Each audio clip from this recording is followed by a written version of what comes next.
His Excellency, George Weah, President of Liberia. Our board noted that His Excellency's victory as the African Political Leader of the Year 2023 is a testament to his contributions to promoting peace, African culture and development, youth and sports development, and advancing Africa's agenda globally. It is also a recognition of his critical role in the infrastructural and socio-economic development of his country as well as his people-friendly policies. He has continued to advocate for peace and free and fair elections in the ECOWAS sub-region, and this was demonstrated by a show of statesmanship and iconic posturing by accepting electoral loss and congratulating the winner. While he arguably had options as a sitting president, he chose the path of honor, peace, and the defense of democracy. His emergence reaffirms our position that he has remained one of the continent's leading light, as he had continued to demonstrate great faith in the African project, promoting African dignity and helping to change the negative narratives about the continent.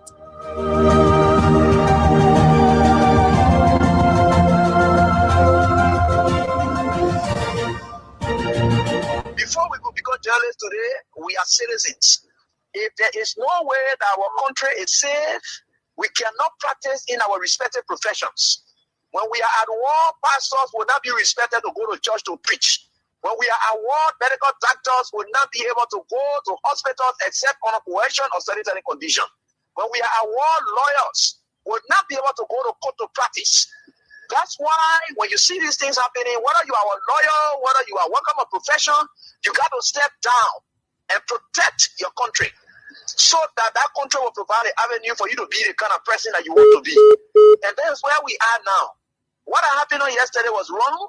It's still wrong. And no matter what it is wrong. We are seeing things happening in this country, and people are now seeing it as being right because the Asa is there. And these are things that we got to be stand up. To be a patriot, you have to stand first on the side of the law, because the politicians will go away. The regime will pass away, but your country will stay. The law will stay. Your patriotism vow will continue to stay on. And these are things that we got to stand up for. It doesn't matter how people feel, what kind of side you want to be on. We just got to speak to the truth, and that is very much important. I see in the next few months a noisy country, a very noisy country, rowdy country, a heavily divided country, a very tough economy, a sense of elitism by those who are coming at the hem of authority. The coming in of the Unity Party is going to multiply the economic woes, the economic conundrum, the economic quagmire, the suffering of the Liberian people is going to multiply. We are not prophets of doom, but the reality will come. Mr. President, recently we witnessed the demolition of the CDC headquarters in Comot Town, which was carried out through a court order. How does the administration ensure that such enforcement action are done fairly and without political interference? The law is the law. It's not the government. It's the government implementation of the law. The police were ordered to do it, and they did it. Is that demolition is removal of the people from premises that don't belong to them according to the law. Why will George Weah, who is tempted by Joseph Boakai, who was drowning in his Egypt land, who was dead, very red up, dirty, stink, you could find him passing around, practically dead and useless. Why will such a man conduct make you Weah vex that you will struck the work and then lose God's own mission to take you to the promised land? That was the test of time today for George Weah. If George Weah had reacted, he would have fallen in the place of Moses. The Liberian National Police commenced the Congress for Democratic Change for the discipline, calm, and statesmanship demonstrated during the recent eviction process. Their respect for the rule of law, despite the deep sentimental value and history attached to the property, reflects a maturity that strengthens Liberia's democracy. This movement is not only a testament to CDC's leadership, but also a reminder to all political institutions and citizens that our democracy grows stronger when lawful decisions are honored peacefully. Today, you have a rebel police director who thinks that he has arrived And the worst thing about all these people, they all benefited from the magnanimity of George Weah. Ranging from people on the bench of the Supreme Court, they got letters from George Weah. If some of them choose to pay him back with evil, it's up to them. The very Gregory Comer today, he worked in the previous administration when Weah came. He also got another letter again. If he chooses to do what he's doing, it's up to him. But one thing I can tell you for sure is this is how we had always been molded. That's how God has already molded Weah and catapult him into success. He will suffer rejection, denigration, humiliation. That has been his life. How can you make somebody who has been down the line their shame? The person has gone through shame. They have gone through disgrace. They have done everything they can. Whatever people thought and were laughing at them, they surmount everything and catapult themselves into becoming someone who is towering that the whole world can look at today. What more can you do? You think you're bringing that person down? You're just hurting yourself. In fact, what you are doing, you are destroying yourself. You know what it takes for you to proud in yourself of being bad? When people are looking for good image, you are happy in becoming a bad person. George Weah would never ever buy in to your tricks. George Weah would never ever buy in to your tricks. George Weah would never ever buy in to your tricks. George Weah would never ever buy in to your tricks. George Weah would never ever buy in to your tricks. He would never ever. As a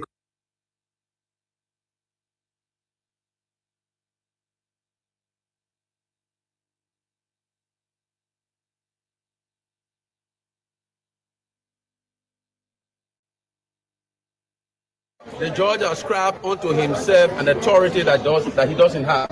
When specific provisions of the Constitution are raised as subject matter of discussion in a trial, a court of limited jurisdiction, specifically a trial court, doesn't have the authority to interpret the Constitution.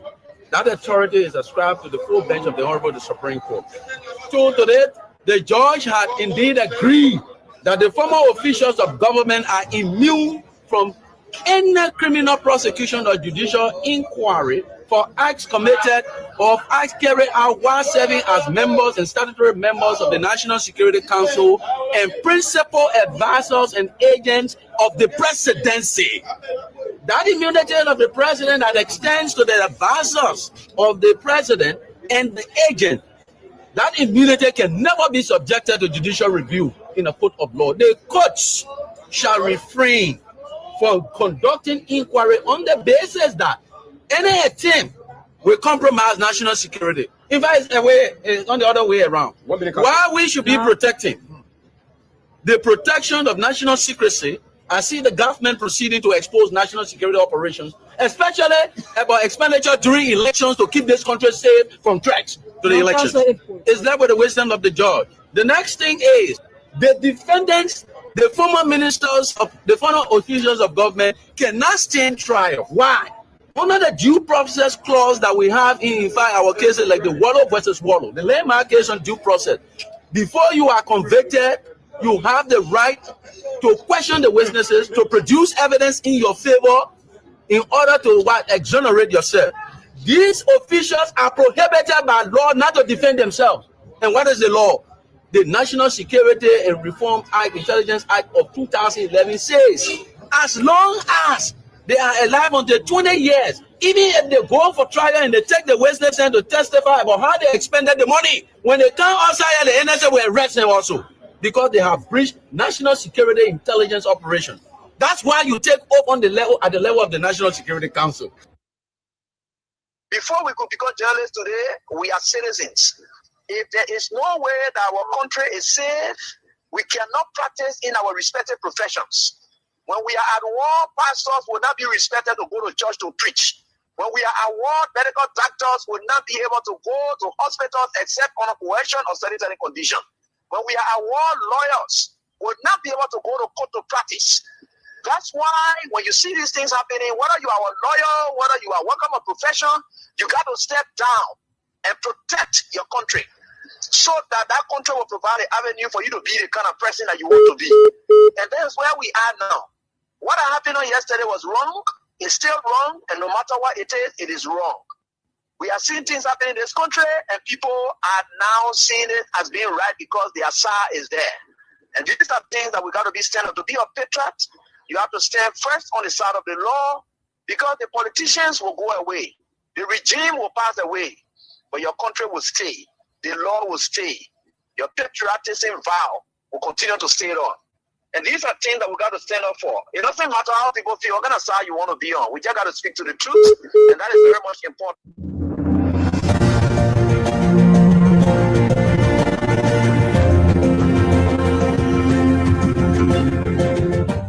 His Excellency, George Weah, President of Liberia.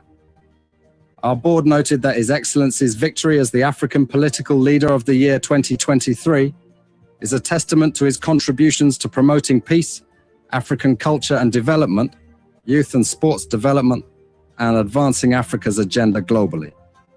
It is also a recognition of his critical role in the infrastructural and socio-economic development of his country, as well as his people-friendly policies. He has continued to advocate for peace and free and fair elections in the ECOWAS sub-region, and this was demonstrated by a show of statesmanship and iconic posturing by accepting electoral loss and congratulating the winner.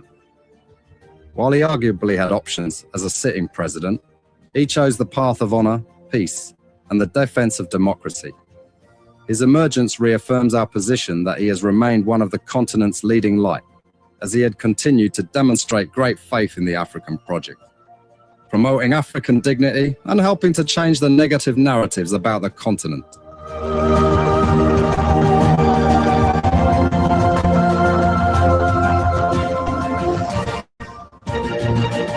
For we are to God Almighty, the creator and sustainer of the universe, who keeps watch over us.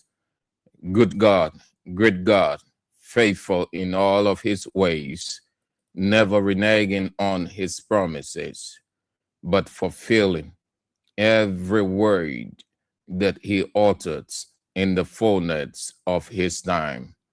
He is the God whom we have as the Almighty, good God, great God. Yes. So it's Monday. They say the festive season, December.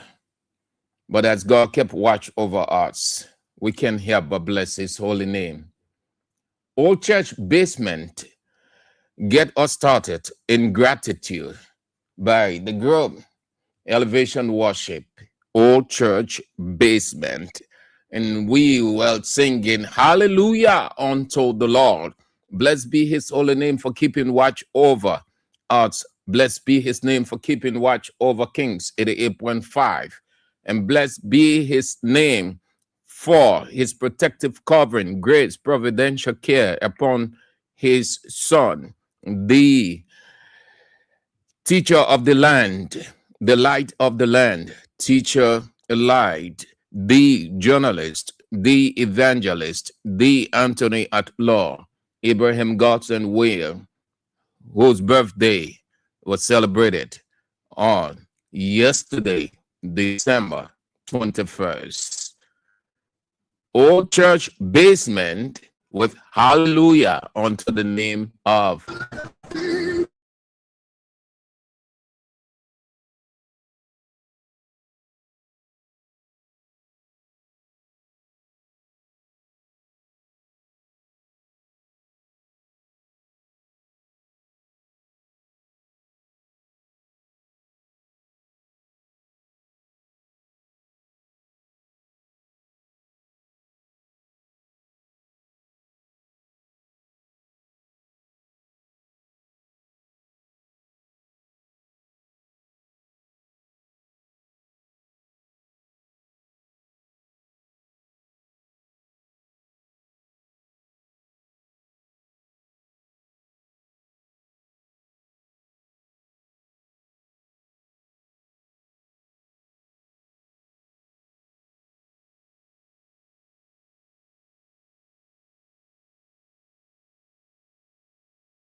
states, including journalists, since protests in the country were banned in 2022. Guinea's military government has faced repeated accusations of restricting press freedom. The December 28th vote is expected to cement junta leader Mamadi Doumbouya's grip on power in the West African country after key challengers were sidelined. And Ghana's President John Dramani Mahama says his country will table a motion at the United Nations General Assembly next year to have the transatlantic slave trade recognized as the greatest crime against humanity. He urges African and diaspora leaders to unite behind the growing reparations agenda. Rwanda President Paul Kagame says efforts by external forces to divide Rwandans have failed, arguing that national unity remains a key foundation nearly 3 decades after the 1994 genocide, in which more than 800,000 people, mostly Tutsi, were killed. Speaking at the 17th Congress of the ruling Rwanda Patriotic Front in Kigali, Paul Kagame said attempts to exploit ethnic, political, or social divisions have been rejected by citizens, crediting Rwanda's cohesion to share history and post-genocide progress. Those are some of the developments unfolding in Liberia. It's another day. Great day, people. Thank you all again. Good to see all of you, great people. So we've got a couple of things to look at nationally, and then we are out for today. Let's start with something that is of vital importance. I've been thinking about that and looking at some of the reasons or the essence of it. Our country, Liberia, supports that we accede to several treaties. Yes. We accede to several treaties. We are members of several international protocols. We've got treaties with some countries, if not most of all. And the International Criminal Court is vital, is significant, but the court has there are a couple of concerns. Over the time, it hasn't been itself. It hasn't been itself. It was established in 2002 to end impunity for perpetrators of the most heinous crimes like genocide, war crimes, crimes against humanity, aggression, and on, by prosecuting individuals when national courts fail to do so, stemming from the atrocities of the 20th century, like the Holocaust, the Rwandan genocide. The ICC serves as a permanent treaty-based judicial body, acting as a court of last resort, or simply put, last decision, having the final say. by ensuring justice, deterring future atrocities, and supporting post-conflict peace. Other key reasons for the setting up of the International Criminal Court: ensuring that individuals, including heads of state, are held accountable for mass atrocities, ending the cycle of violence. Also, to respond to history, like having a direct response to the horrors of World War II, the Holocaust, the genocide, the Balkans, which show a need for permanent justice mechanism. The court had been very effective over the years since its establishment in 2002. Had decisions implementing national justice, acting as the court of last resort, stepping in only when national courts are unwilling or unable to generally investigate or prosecute grave crimes for whatever reason, serving as deterrent also to prevent future atrocities, and that is by demonstrating that the persecutor or perpetrator or perpetrators will face international justice, provide a permanent judicial body to ensure that justice is served impartially. It is governed by the Rome Statute, an international treaty. It covers just almost everything that we talk about. But there has been this concern about the court. The racial nature, I would say, of the court. The court, I considered it a black court. We need to change the name, the nomenclature, or the title from International Criminal Court to African President's Criminal Court. We need to change it from International Criminal Court to African President's Criminal Court. And here's the reason. International goes beyond your current geography, your current scope. It cuts across. It is universal.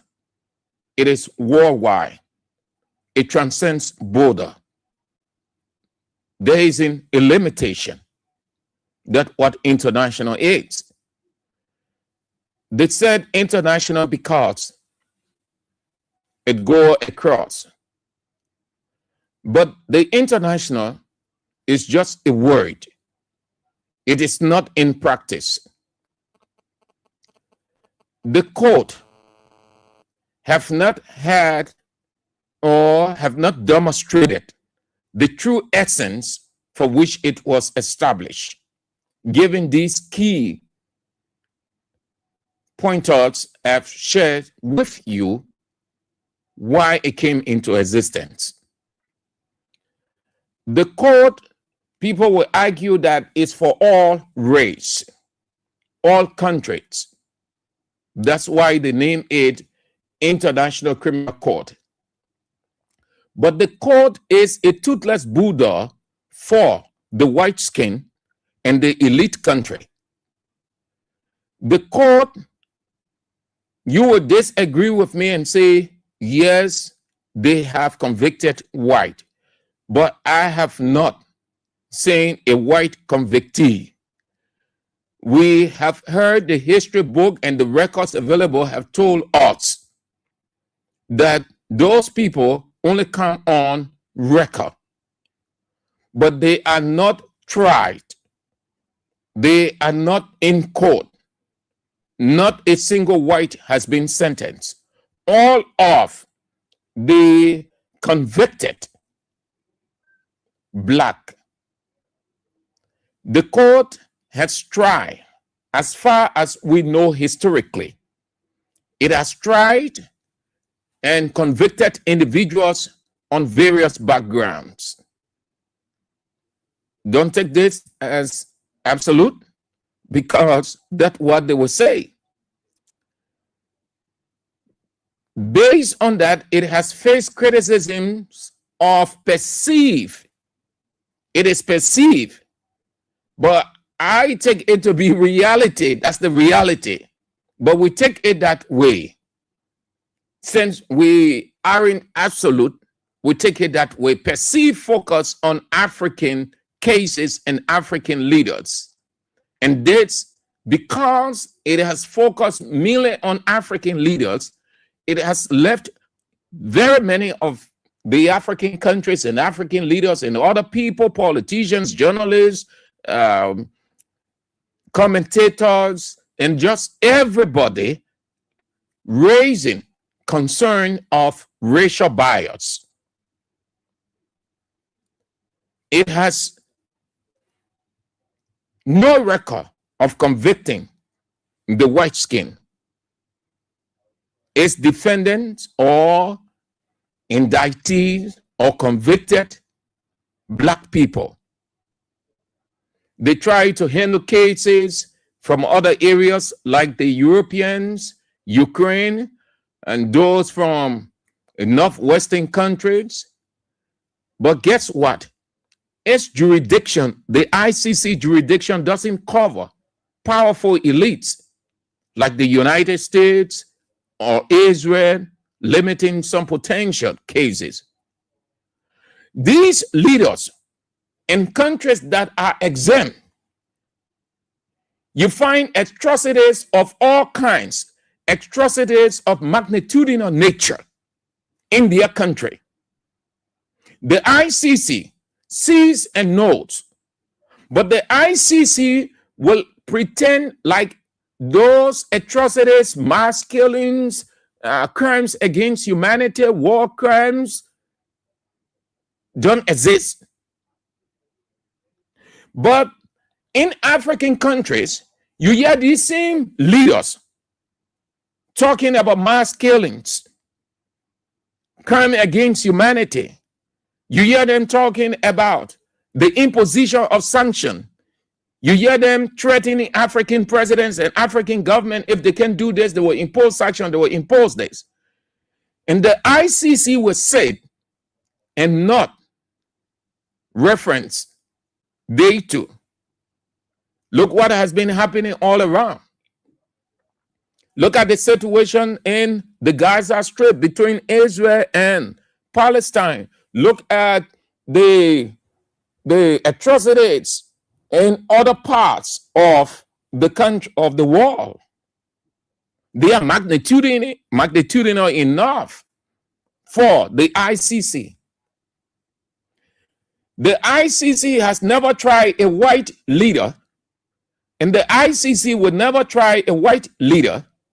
The ICC sits there, makes sure the judges mix black and white skin, and the black skin is excited, motivated to convict and sentence to several years in jail an African leader or an African person.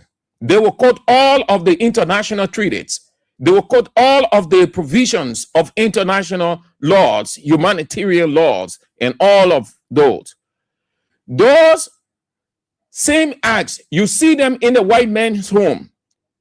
You see them, the white man is part of the court covers, the court goes beyond. Yet the ICC would never.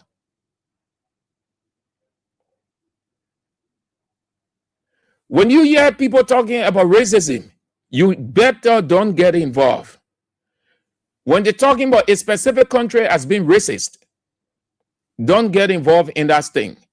Every racism is all over. The whole world is inundated with racism.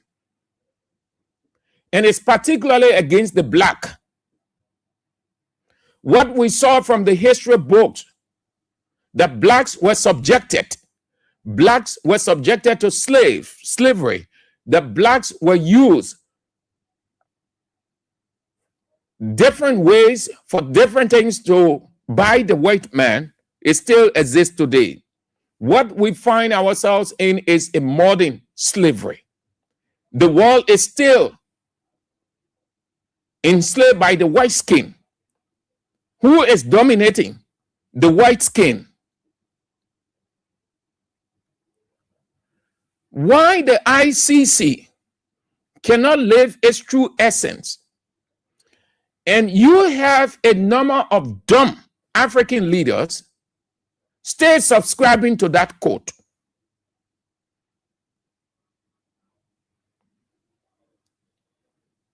You have dummy African leaders still sitting there, allowing the white man to use them, send the people to several years in jail, hardship, and the white man is on the other side committing widespread atrocities against humanity, and they can do nothing about it. They rather name that code Inter-African Criminal Code or African Leaders Criminal Code. Then we know it's only for African leaders. And we know it is only African Leaders Code as far as the reality is concerned.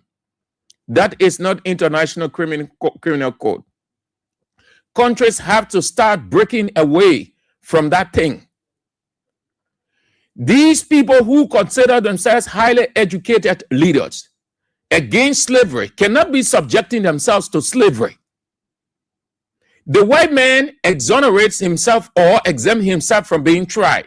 Though he's committing atrocities, he's committing war crimes, crimes against humanity. All of those things are going on in his country. The ICC transcends beyond borders. Yet, the same people who are committing atrocities, the same people will say because they are white skinned, they will turn to the African countries and say, this African leaders is doing this. This African leader is doing that. This African leader will be sanctioned. This African leader will be tried. And you hear the War Crimes Code say they have drawn an indictment against. That's absolute nonsense and outrage. It's all because the African leaders don't know the power they have. The white cannot do without. The black cannot do without. It's 50-50. Moreover, the Africans have everything more than you think the women have. The African can manage itself better than you think the white can manage the African, and the white should manage the African, and the white is managing the African. It's still modern day slavery. They will exempt themselves. But you see the act going on. It's all because they are white skinned. And because they are white skinned, they think that they're too clean to be tried and go to jail. Then what is the essence of the International Criminal Code? And those dummies sit down over there, call themselves African international judges, and sending their fellow blacks to jail, hard labor. Why the white man is committing the same atrocities and the white man is enjoying himself.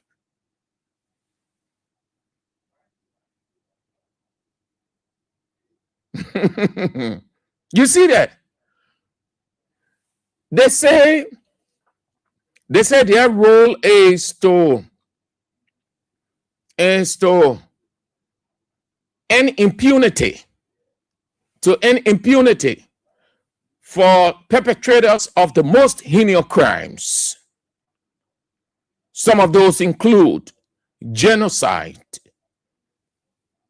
war crimes, crimes against humanity, aggression, and on and on. Take all of these, put it on your analytical table and take all of those that are happening in the white man's home and put it on that same analytical table and see whether you will find a difference. Everything will be the same. There's genocide. There's war crimes, the crimes against humanity, there's aggression. And they know that very well. But they feel because they are white skinned, so they should not. It is the black skin that should go and be tried and sentenced.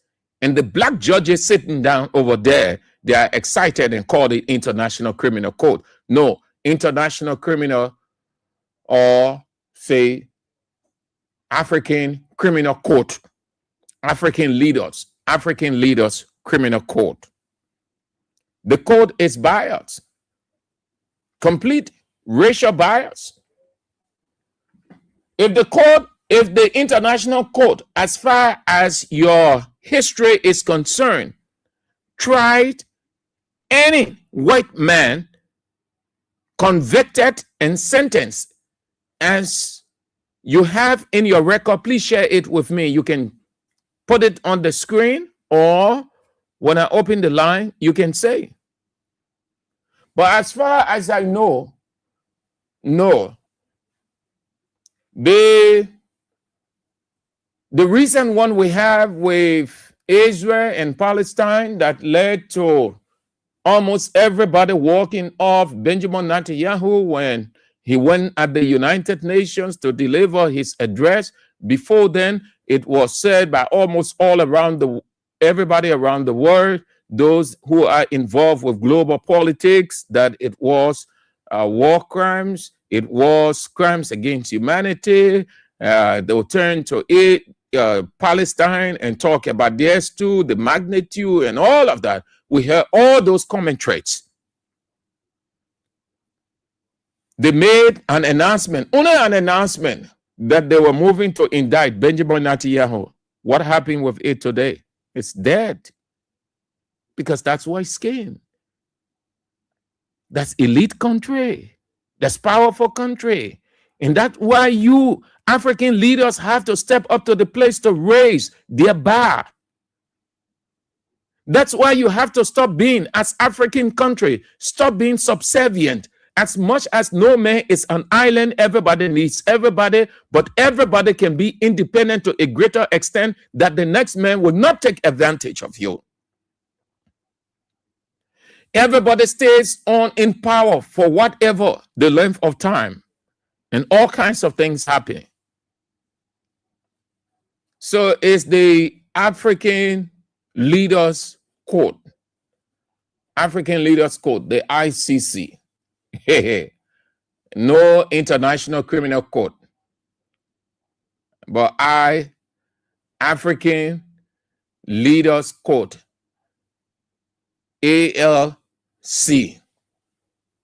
From the day you refer to it as African Leaders Court, not International Criminal Court. It just carry that name or title or description, International Criminal Court, but it is not.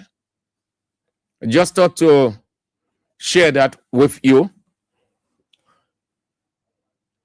What's the second pointer we've got apart from that?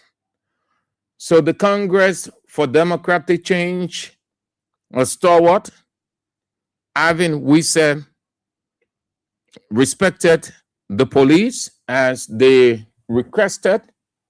He turned himself in. Before him was Moba Molu, and the police told Moba Molu that he can go. When they're ready, they will call him in. Ivan Wisse turned himself in because the police said there was destruction of property, there was obstruction of highway. That's what they said, obstruction of highway. I don't know what it mean by obstruction of highway, but that their jargon, obstruction of highway. So they called them, they attributed everything to them, that they caused the disturbance, hence they should turn themselves in. The police declare them as persons of interest, that if they did not turn themselves in, the police was going to arrest them. December 17, let's go back on it, their statement. The Liberia National Police condemns, the Liberia National Police acknowledges the constitutional right of all citizens to peaceful assembly and expression and reiterates its commitment to facilitating lawful protest in a manner that protects public safety and democratic freedoms. However, the LNP condemns the acts of violence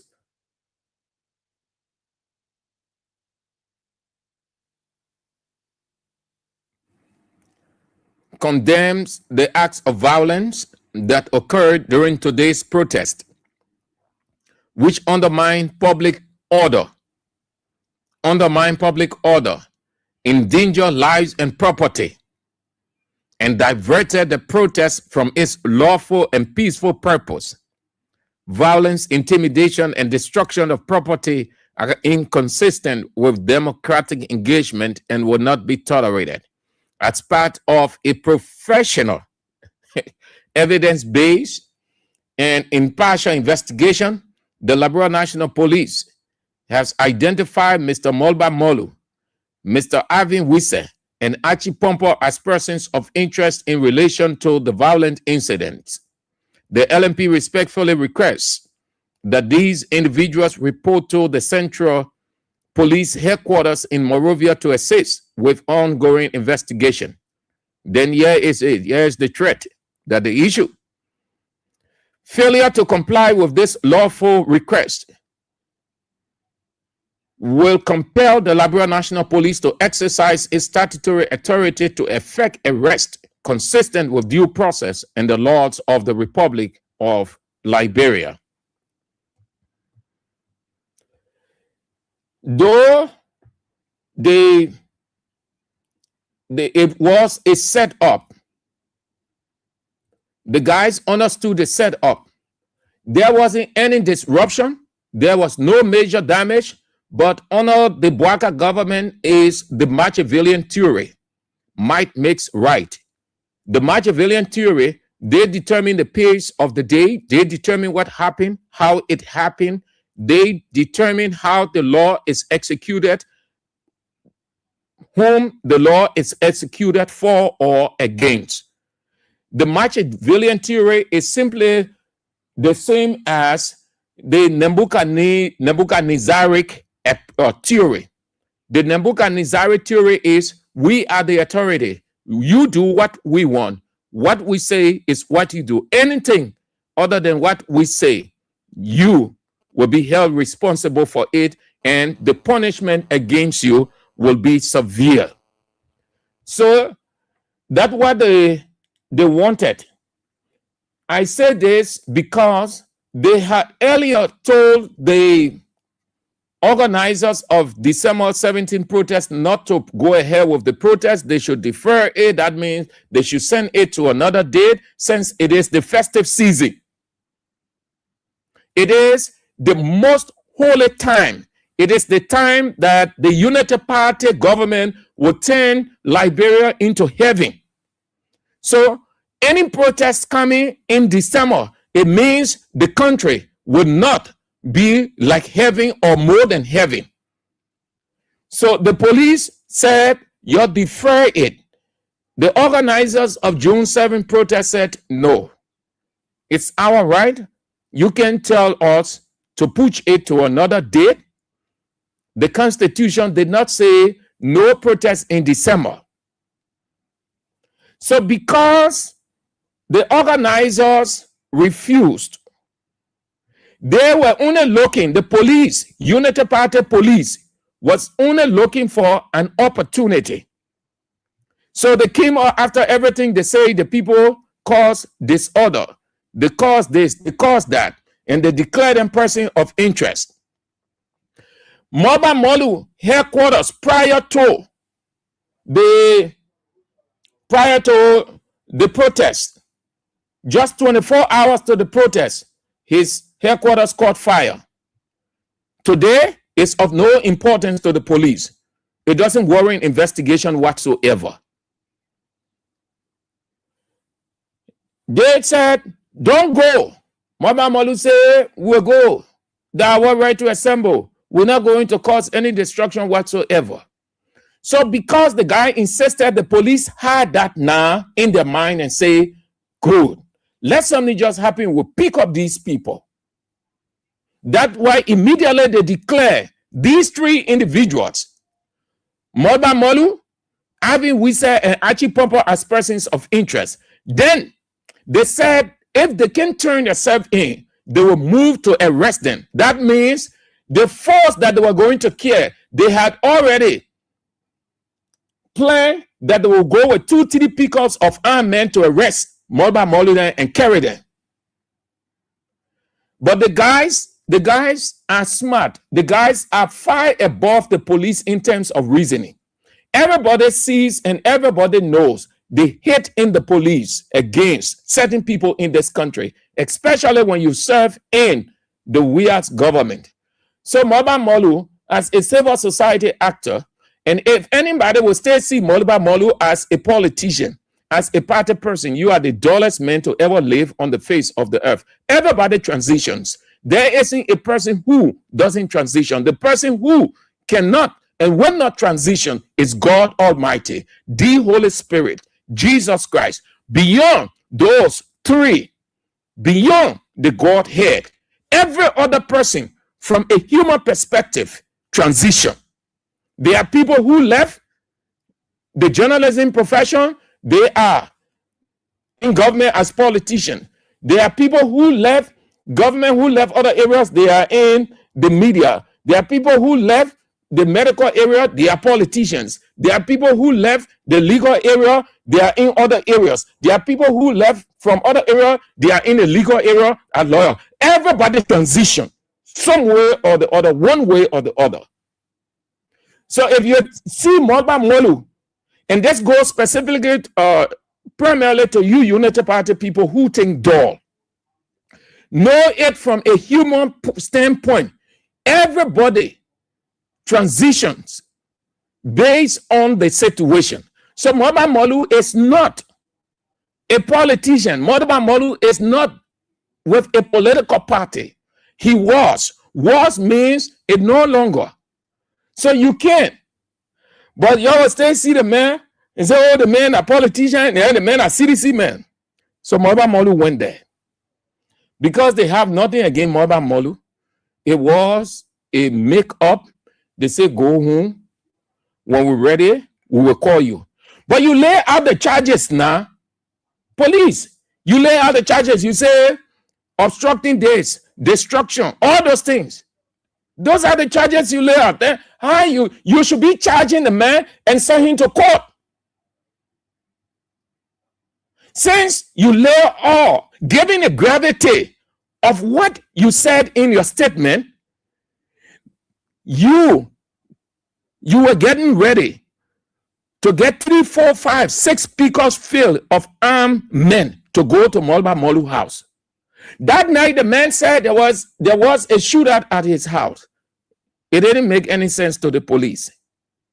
Once you are from the other side, don't even think about the police coming to your aid in any. Once you are from the other side, if you are from Unity Party, you call the police in a twinkling of an eye. They will get there just like Corin. Just like when you put the switch on. Once you are from the other side, forget it.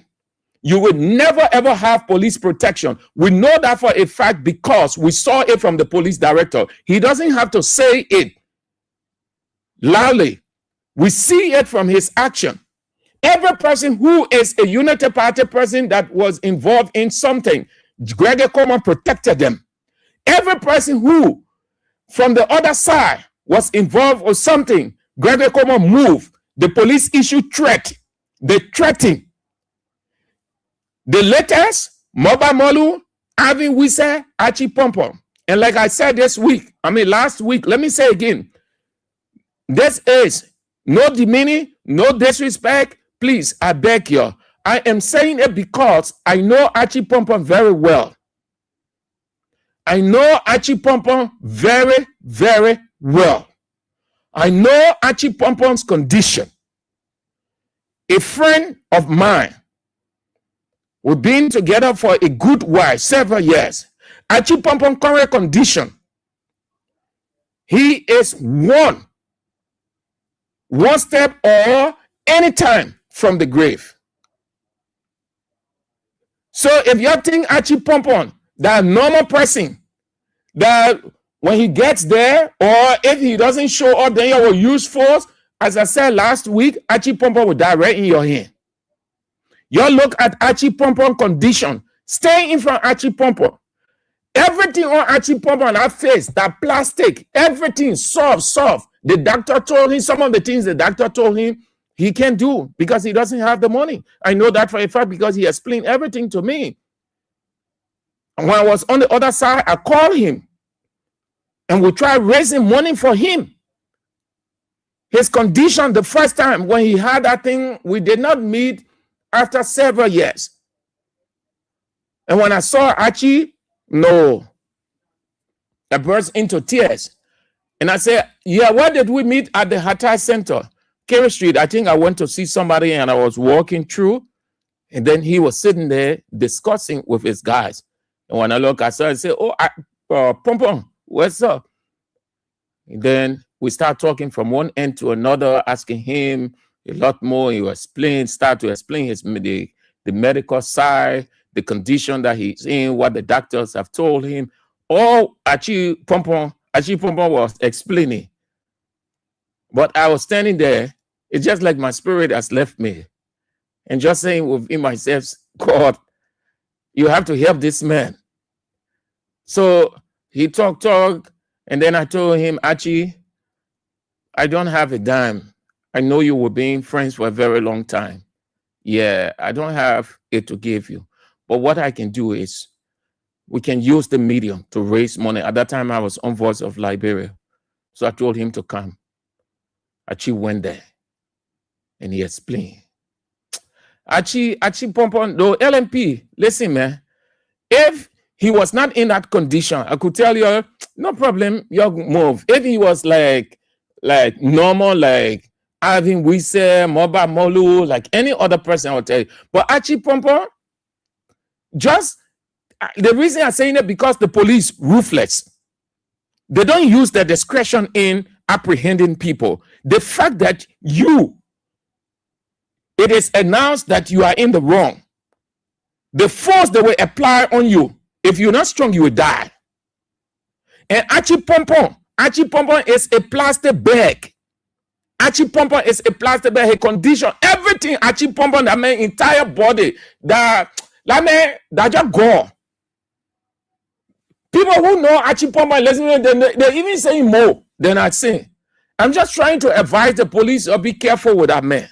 So that man can die. And then they say that the police kill him. Because if y'all apply a force on a man, he say he ain't coming. And you'll find him somewhere. You apply force. Why carrying that man for and he die? We say the police kill him. So I'm just advising you, giving his condition. I'm not advising you on Avin Wise. I'm not advising you on Moba Molu because they are normal.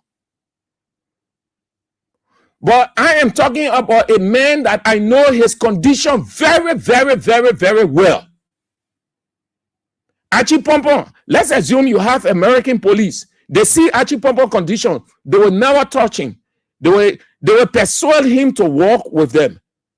Because the same thing that is in my mind will be in the mind. They will use their discretion. But Liberian police, the people just interested in being brutal. The people just like being brutal. They just have that predatory nature. Everything must go violent.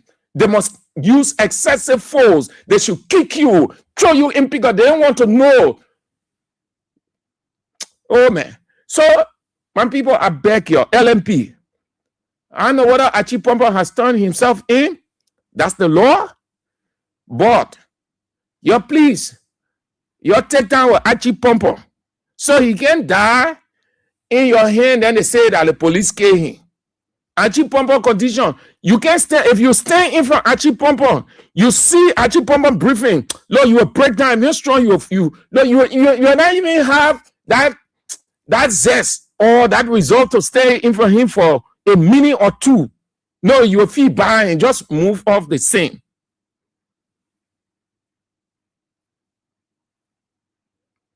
When I heard the man name in a statement, I say, here go, LMP, I beg you use your discretion. Your discretion, rather. You use your discretion on Achipompo. Achipompo, the accident in waiting. Achipompo is deaf in waiting. The one I'm bragging here, I'm saying it because I know Achipompo condition. We try the best we can to raise money. Ask Achipompo. Say when last you and Sam was together, you say when Sam was on Capitol, he called me to raise money for me. Let Achipompo tell you what he feed, what he living on, the kind of food doctor told him to eat. Africans are just strong. Africans are just strong people. If it was some other place, Achipompo, no. The man does not have it. The doctor gave him so civil Latin then. The man medication, they're not small money. Oh, when you see Achi, look, you can't stay in front of Achi for 1 minute. No, you can't. He's just fighting it. That God carrying him so. And what did Achi say to me? He said, Sam, I can't sit all by myself. If I sit, psychologically, like he's going. So he is constrained to come outside in the midst of the people, and it's embarrassing to him because everybody's seeing his condition, and it plays on him too. Moreover, he does not have the money. He doesn't have his condition just getting bad off by the day. Now, if you have such a person in your protest, it tells you how bad off the government is. The man in such a condition, and then he goes to protest against the government? Oh, come on. If I were President Boakai, I hear that. I say, no, we got to do something. So LMP, I beg you, yeah? In Labyrinth, we say, I hold your foot. Your take down with Achipompo.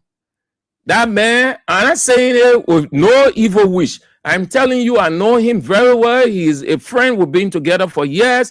You ask him, he will tell you yes. Sam Andrew is my friend. Sam Andrew tried helping me to raise money for my condition. I'm not bragging about it. I'm just telling you why, LMP, you have to be very careful. Use your discretion. Take time with that man.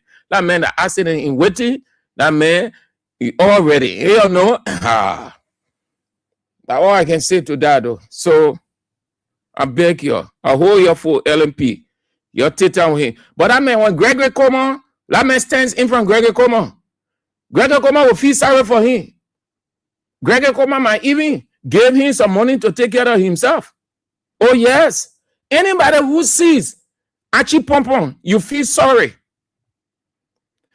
If Achipompo stands in front of Gregory Comer, the police director, Gregory Comer will feel sorry for Achipompo, and he will put him in his pocket and give Achipompo money to take care of himself. Achipompo's condition is bad off. That man, he just existing now. That's God keeping him so. And he's strong. He's fighting it. It was from his own negligence, but not, I'm not talking his negligence. Just telling the LMP to be very cautious with him. They've invited them. Molba Molu went there yesterday, last week. Avin Wisse went there today. All right. So, where do we go next? where do we go? But we need to have a break. Let's see what we can do from a break. Let's have a break. Then we get into where is the EPA people? What's the EPA? The Environmental Protection Agency, the Liberia National Police, the National Disaster Commission. We have to. Let me have this break. If the police had a charge on him, they could have charged him. I was there with him. Spent 2 hours. They did nothing with him. Kept those 5 guys in one room. Even the police were not with them. That's not how you run the country. You cannot run the country simply because your only justification is because it has happened in the past. If you have a case on this man, sending him to jail, humiliating him as a former leader does not find him guilty. You could have charged Kofa and the other people today. And I don't have anything to say about those charges. I'm not a security man. I think the police have the right to charge him. The police have the right to arrest him. As a good government, as a government in a country whose election was determined by such a narrow margin. Thank you for that understanding. 2 weeks ago, the country, 2 weeks, yes, that was December 6th. December 6th, Unity Party fundraiser, December 6th.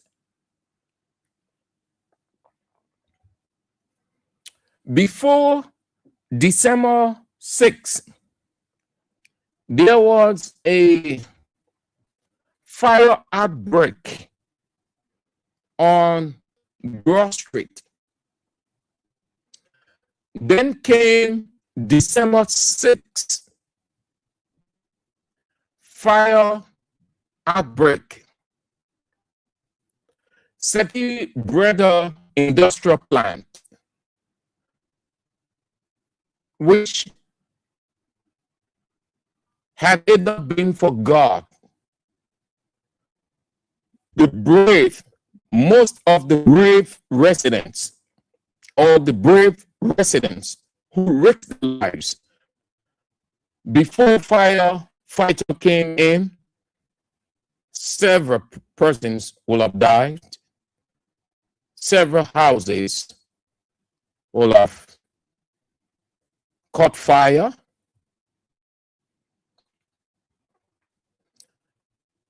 The Liberia National Fire Service went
fire service limited logistic capacity.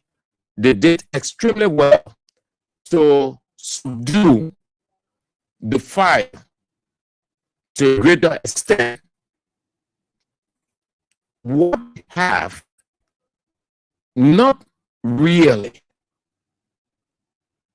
firefighting trucks. What they have is community quick response fire truck. Just go between communities, well laid out, like Hotel Africa, just how the road it's laid out, so when there is something, that truck can just move in no time, get to the next house and put it out. The tank, it's not a large one. Given that the tank is not that large, so when the pour and the water finishes, they will have to go to a nearby place and look for water. That's what they were on that whole night. It was on Saturday. The people of District 18 will never forget December 6th. They will always memorialize December 6th in their mind. Fast forward, the National Disaster Commission, by and through its head, Ansu Dole, came to the public to acknowledge and said that the safety, the life, the well-being of the people is paramount. As much as that place is a production area, a plant, but the government will not countenance the people succumbing to death, health hazard, and other things simply because that is a large production in the commerce of the country. The team observed extensive structural damage. We observed ongoing smoke in the facility, thick black smoke, and potentially widespread pollution resulting from the burning of chemicals and plastic materials. We are gathered here today to address a matter of national concern, an incident that has deeply affected ordinary Liberian families. On the evening of December 6, 2025, the fire at the Settee Burial Warehouse escalated into a violent explosion of chemical drums. While the physical damage of the facility is significant, our greatest concern is the suffering, fear, and ongoing heartbreaks now facing members of the community who are no hand in this operation, yet continue to bear the greatest burdens of this disaster. Right. Did you hear and understand the head of the National Disaster Commission of Liberia, Ansu Dole? Please listen again. This is where I'm headed. To talk about the recklessness. It was better we didn't talk about it. It was better those media people, online, print media, and the rest of the people go there to do anything. Had I known that how these people, I don't care, I would never have talked about it. But again, that's humanity. The people weaken the National Commission on Disaster, the weaken the Liberian National Fire Service, the weaken the Environmental Protection Agency. They show a blatant disregard to their own lawmaker in the district. They had no sense of anything called discretion or exercising patience. The government took siege of the matter through these announcements. Please listen again to Ansu Dole. Listen to this portion carefully. The damage of the facility is significant. While the physical damage of the facility is significant,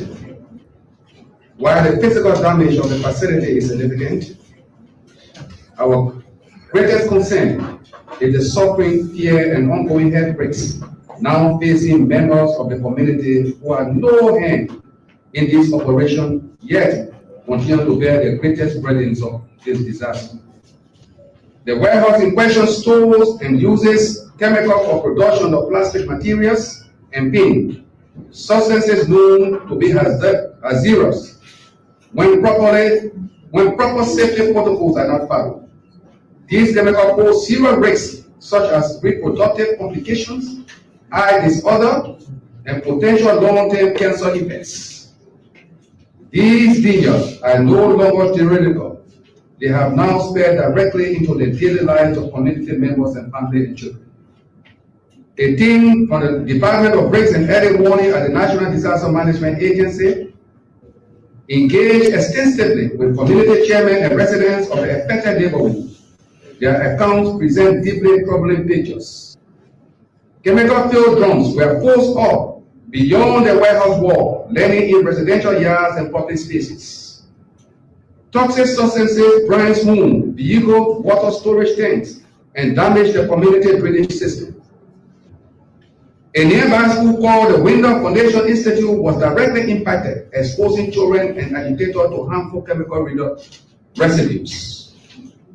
Family describes burning sensation, difficult breathing, skin irritation, and other symptoms consistent with chemical exposures. Many residents, including workers living in the compound, fled in panic as thick smoke and fumes covered the area. Citizens have made it clear that this was not their first encounter with a zero condition from these facilities.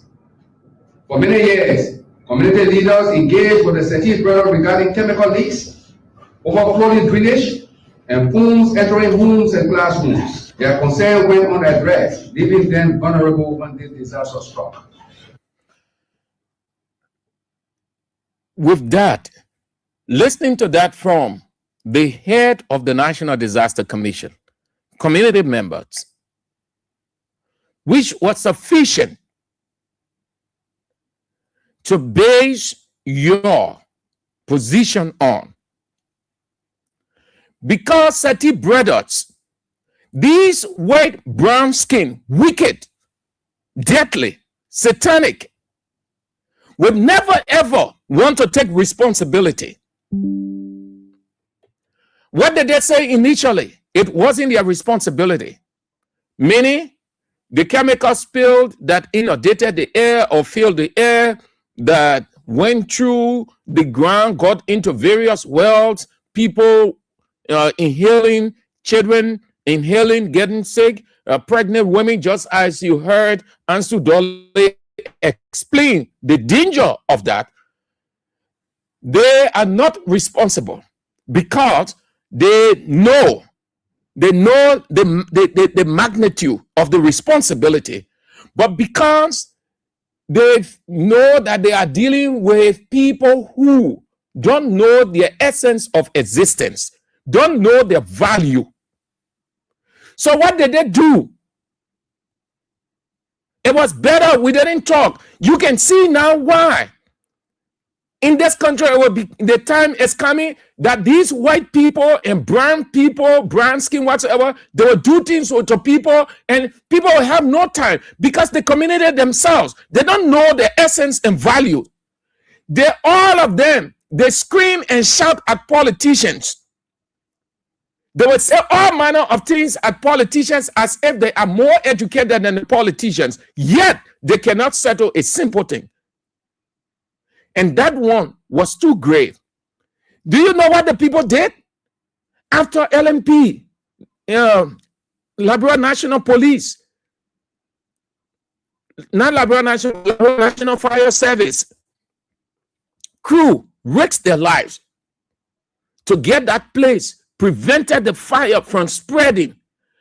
Because their argument when they went on the scene and inquire that if this fire get on the warehouse that is just few meters away, almost all the houses here will go.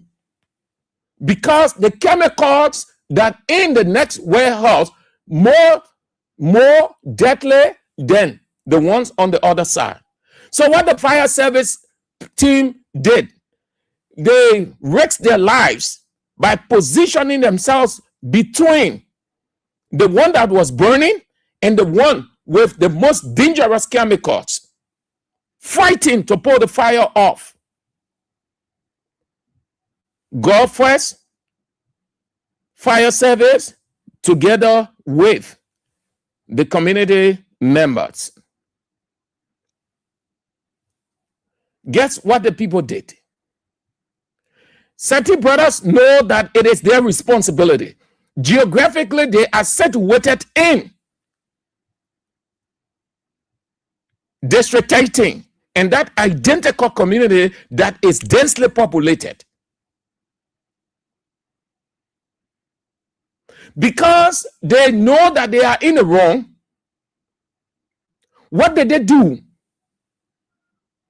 After they initially said it was not their responsibility, they decided to ease the people. They have seen greedy people of no value, no essence. That's how these people, and you can blame these white people, these brown skin, you can blame them. You will blame the very Liberians. All of them, their senses, their five senses, or their quote unquote knowledge, only against politicians. Well, they know nothing, and the politician power, and they see them screaming and shouting at politicians. Yet they are faced with a grave situation. They settle for food. What did Seti brothers do? Instead of moving, because they are in the wrong, the boss say they're lawyer, Seti brothers lawyer. They say you're kind of capital building, so we sit down and talk. The people who say they're not responsible, but they call you out to capital building, it didn't ring bell to them that these people know that it is their responsibility, they're in the wrong. If they are not in the wrong, why are they calling us for a meeting? They never thought that way. The next thing Seti brothers people did, the community people themselves confirmed it. The people took pretty close to 30 or more than 30 bags of rice, oil, biscuit, and other things to them, and say they should have food. They must give the children biscuit, and they will do this, they will do that.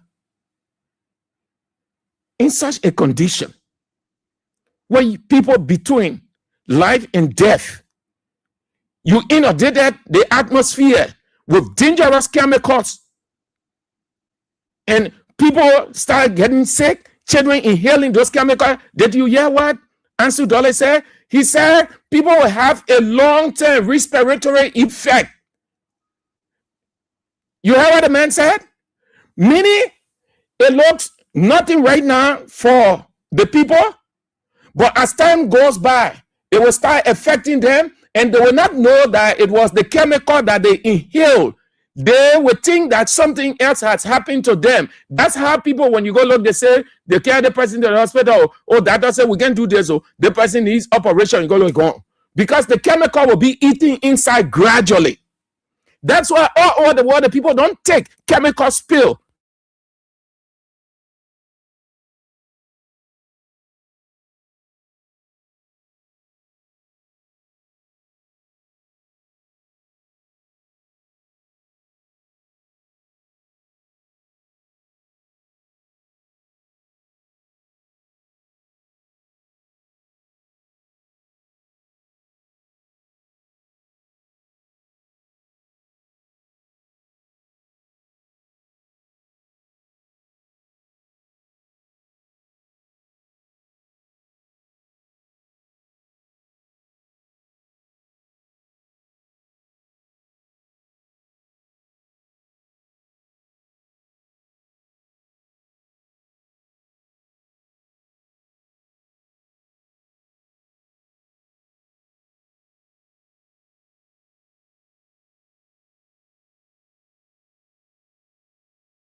The first day, you will feel, that company will feel the weight of the people. They will see the seriousness of the people. But Iron Factory, District 18, they took food from the people, rice, oil. They compromised. They compromised the health of the very people, the so-called leadership. And today they say they're protesting in front of Seti brothers. I said to myself, what are people thinking on when I heard that? Protesting? What did to protest? You already compromised. You compromise everything. Then what are you protesting? Look at, since the thing happened on December 6th, you have done nothing. The following day, the people brought rice, oil, and say, you people are hungry people, peasants, downtrodden, stooges. Yeah. And you take it, you eat. You black people. Yeah, you can eat. You people are hungry people, slaves. You take rice, you take oil. Since you people only stand for food. That was certain brother people were saying. You think that thing you can go in London, not in London, but Lebanon. Go, you black, have your company there, and there is a disaster, and it spills over into nearby community, and you carry rice and say you're now your dead body will be on the street. But they come here because the very black feel inferior. That's inferiority. The leadership of District 18, with no regard whatsoever, even if your representative is out of the country, which I talk about. But you want to tell Seti brothers, whatever they intend to do, we are waiting for our representative. He's not in the country. When he gets in, we will meet and discuss it. Until then, whatever you want to do, we cannot have any discussion with you. Another silly thing the people did, with no regard for the rest of the members in the community, you have several sound stakeholders in that District 18. They disregarded the people's input.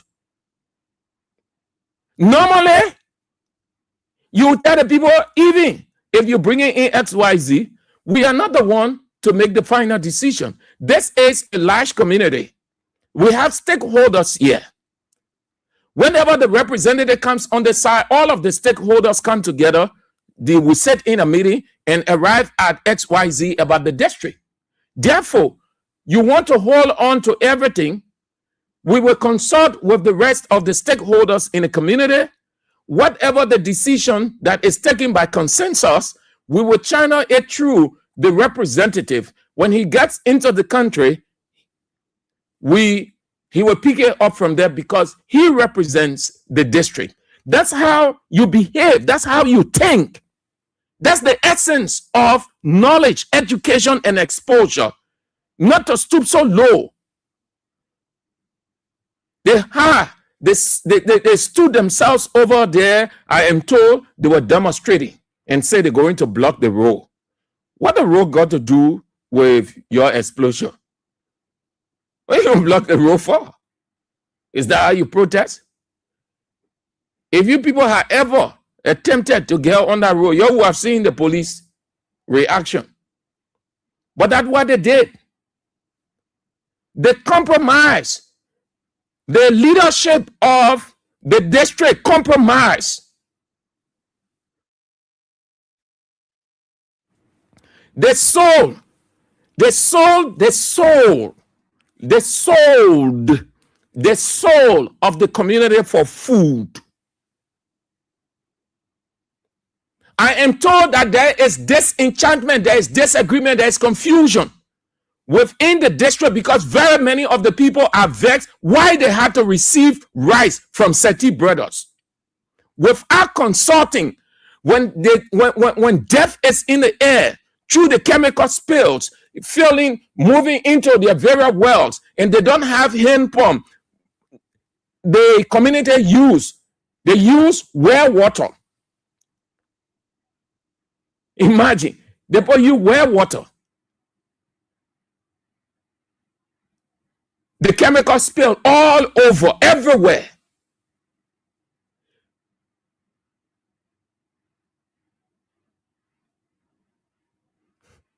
And took rice from the people. The people carry rice. Community, go do that one in some radical communities. Let your or have a disaster, and you carry rice, you will know what will happen. That was wrong by the people of District 13 Iron Factory. They had the audacity and said they're going to protest. I wanted the police to run every one of them up and carry and lock them up. You compromise it already.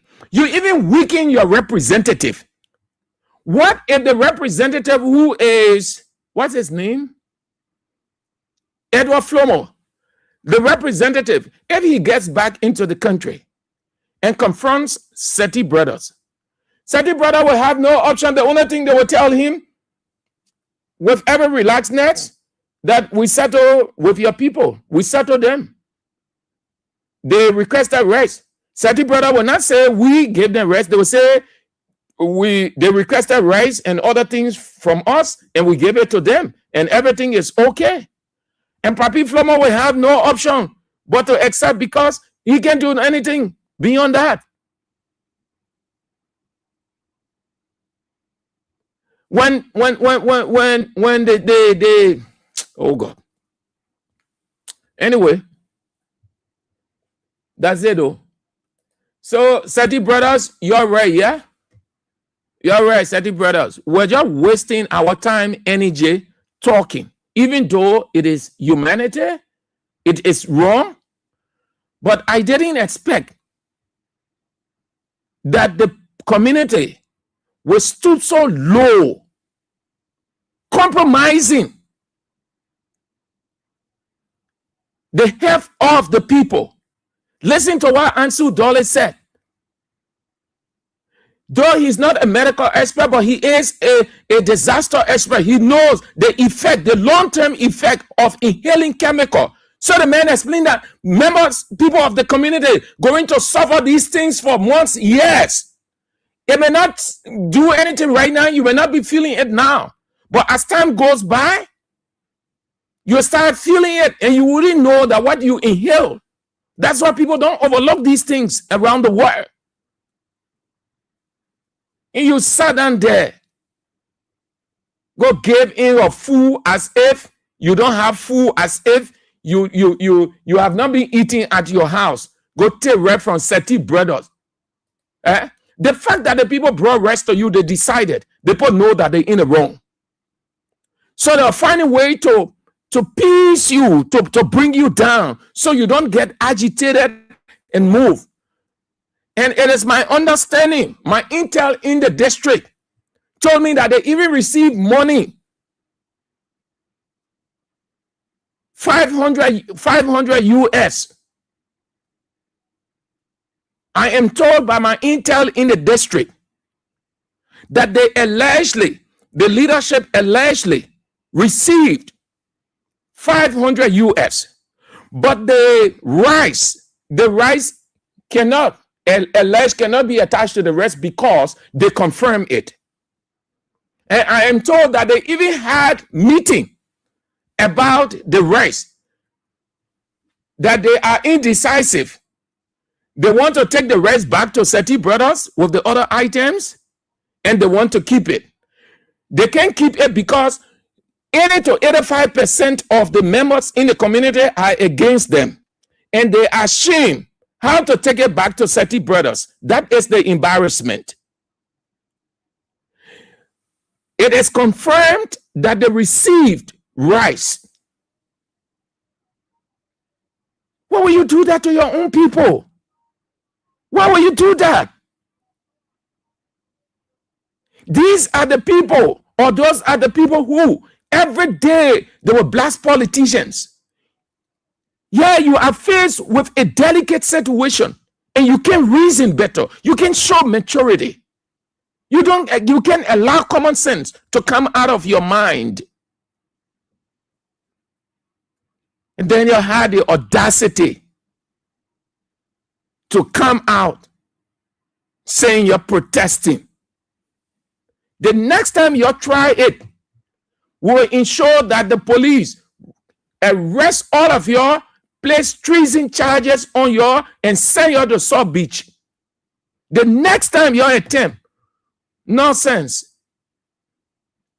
Look at the number of children. I'm told that place is highly populated. Already our country now, everybody, in a day's time, you find you find babies just coming. So they just all on the road playing. They don't want to know what's happening. They inhaling. The mother then too, they are afraid. They know how to even, oh man. Anyway, that what happened. The same way I talk, we blasted, we drew the attention of the government to it. The government went in, and now you people have compromised. Even if you people have gone to the National Disaster Commission to see Ansu Dolly, it would have made sense. He will advise expressly. You move to EPA, they will have advised expressly. Fire service went in. All these government institutions, what that tells you, that the government is aware, the government has taken hold of the matter. So right there now, you cannot take decision. You cannot go unilateral with any decision making. You look up to the government because it is a national disaster. EPA will not tell you we're not aware. Ansu Dolly of the National Disaster Commission will not tell you that he is not aware. Your representative is there. He has his district. I am told right in the iron factory, district 18 representative. The leadership, the so-called leadership, had no time whatsoever to consult the rest of the people. But yet then talking against politicians in this country. Yet then, here is it. You see how God can expose people? Go sit down for food as if you people don't have food. You compromise your integrity. You people don't have no integrity, no value, no essence. The last thing that you people will have ever wanted to give in, the last thing, Sadi brother, relax. So about the people we get them rest. The boy, they are stooges, they are peasants, they are downtrodden, they are suffering people, they are black slaves. Gave them food to eat. And now what the people were doing with the blacks? And now what they were doing, you see what they're doing with the International Criminal Court, quote unquote, International Criminal Court, and they're subjecting blacks. They're sending black leaders to jail. The white skin, our fields of superior, and the black skin inferior. In this situation, the black skin made itself inferior to that brown skin. That brown skin ain't no absolute authority. That thing happen where the government is aware. We have district representative. Then we have stakeholders in the community. Decision makers. Come on, everybody will get involved. It wouldn't be an event, but a process. And people are going to live with those medical complications. Children going to get affected. We hope that it doesn't. But the chemical in the air, I am told that the smoke is still coming out of the building. They have not gone there to soak that place that the smoke would not. I think I am told a couple of days it was blazing again. They seen all of that. And then they took rice, 30 bags of rice. Oh God. Let's take a few calls and then we out, man. I think it just made me weak. We just have to be careful the kind of talking we do for certain people or certain community, because when you think you're doing it for the good of the country and the safety of people, the very people go by and compromise, take money, take rice. Let's take a few calls and then that will be doing it. 0772 23 99 33 0886 30 44 97 0777 98 0375. Please, you understand, LEC on and off. That's why at a certain point in time we're off the air and then we come back. That's the situation we're in. So you see, when we tell you how you need to help us, we trying the best we can to overcome this situation. It's not normal for a broadcast to be interrupted or have breaks. When you're saying broadcast, you're saying regularity, not only the content. You can have a good content, but if you're not regular, it kills the taste of the people. That's why we say, you help us so that we do what we want to do. You may not experience it now, but it's in the process. In the fullness of time, there's going to be no break whatsoever, but it can happen suddenly. That's why we ask you people to keep dropping in our basket. The send wave is there, 0555 885 885. The local mobile money number 0777 017 885. You're dropping in a bucket. Kings FM are giving you. Almost everybody will call. Oh, they get the other problem. Kings FM will help them. They've been sedition for 2005. They get it one. All that thing there. Beginning next year, nobody calling here and say they get problem. The station will help them. That you will help the station now because the election time will going in now. Nobody will call and say they get problem here. We ain't get problem. We not get money sitting down here to help people. We ourselves at the radio station, we're struggling. It's not easy. We're fighting. The fact that you can empathize with us, it doesn't show any good sign. You have to empathize with us. Israel comes here, he do exactly what we ought to do, encouraging people, making sure that we are connected with other radio stations, that one. All these things require money. We not get money, we lobby. The government stifling us here and there to make sure that nothing don't happen because this is an opposition station and nothing actually should happen so that the message don't go across. We're struggling.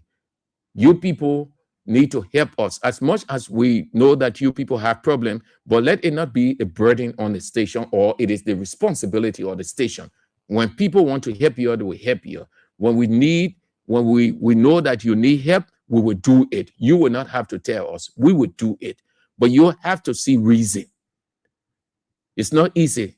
Three times we went out at LEC. 3 times. That the last one now will go into the generator before he came back. 3 times. On and off, on and off, on and off. LEC, you're on and off. And we can be in it. LEC is more reasonable. That's the reason why all the radio stations can stay on LEC. You can run radio station on generator. You can't make it. That radio station will not survive. All of the radio stations, go around, do your survey. All of the radio stations, they can hope for LEC because LEC is reasonable. It's not regular, but it's reasonable. But if you would think that you can run radio station on generator, forget it. Forget it. Once so money, your radio station off. Most of the radio stations that broke down, that because of that, they thought that running it on generator, it's very expensive. Very, very, very, very, very, very expensive. So we beg you, you're dropped in a basket. AB birthday, stay on. When your birthday in December, any month your birthday in, a whole month, that your birthday month. The whole month. So though all of you who drop in the basket, AB birthday gift.